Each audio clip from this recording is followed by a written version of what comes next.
Okay, let's go.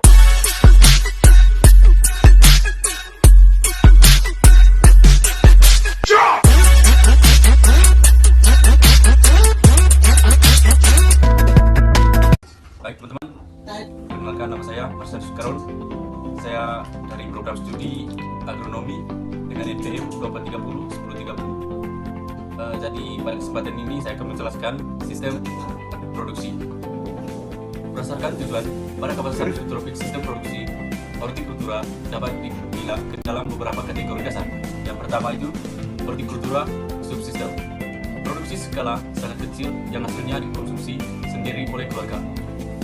Misalnya contoh hortikultura subsistem. Bayangin, kamu punya halaman kecil di rumah, terus kamu tanam sayur-sayuran kayak bayam, kangkung, atau cabai buat dimasak sendiri. Dan dijual cuma buat ketahanan pangan keluarga aja. Jadi, ini kayak kebun mini di rumah yang hasilnya buat konsumsi sendiri, bukan untuk dijual. Jadi itu tadi teman-teman, contoh dari hortikultura subsistem. Nah, yang kedua, perkarangan dan perkebunan atau biasa disebut home grading. Mirip dengan subsistem, namun lebih di lahan sekitar rumah. Tujuannya selain pangan adalah untuk keindahan atau estetik dan hobi. Jadi contohnya perkarangan dan kebun. Home grading, kamu punya halaman rumah, terus kamu bikin tanaman yang cantik dengan tanaman hias atau tanaman sayur. Ini kayak bikin tanaman di rumah, cantik dan bisa dipanen juga. Nah, yang ketiga, hortikultura komersial.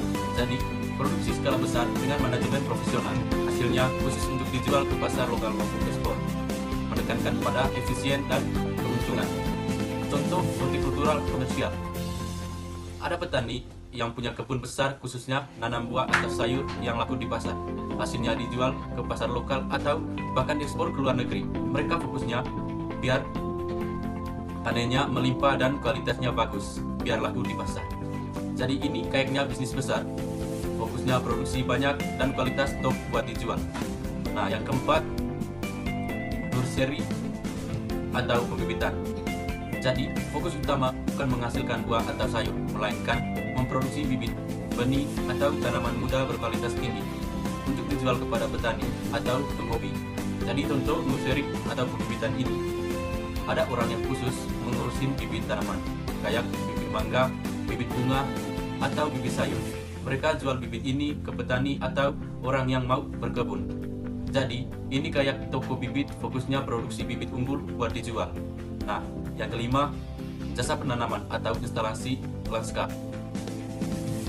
Ini adalah sisi jasa yang fokus pada perancangan dan penanaman tanaman hortikultura di area tertentu, seperti tanaman kota atau perkantoran, untuk fungsi estetik dan lingkungan.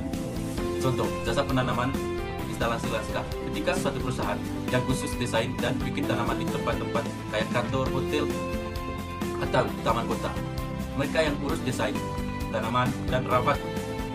Jadi, ini kayak jasa bikin tanaman di tempat umum, fokusnya estetik dan lingkungan.